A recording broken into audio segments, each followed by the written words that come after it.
Adam, Alan a Lior, Štúdio Bratislava.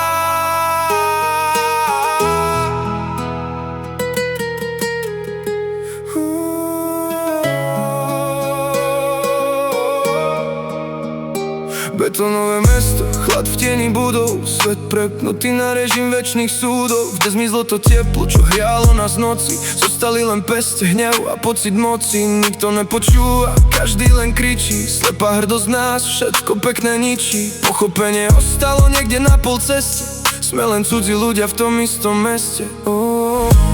Pozri sa svetu do očí, vidíš ten čistý strach. Miesto na objaci odletuje ako prach.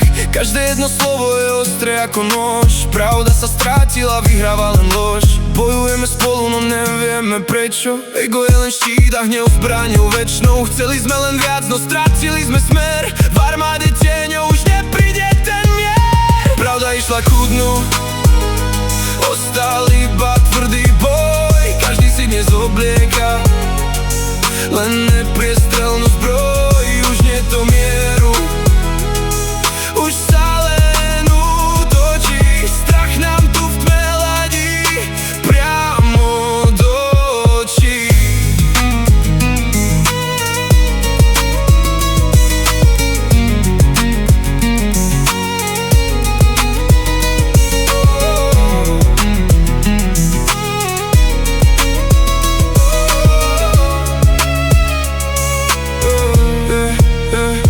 Zaslepení nevom už nevnímame svet. Otázky sú ťažké, no odpovedi nie.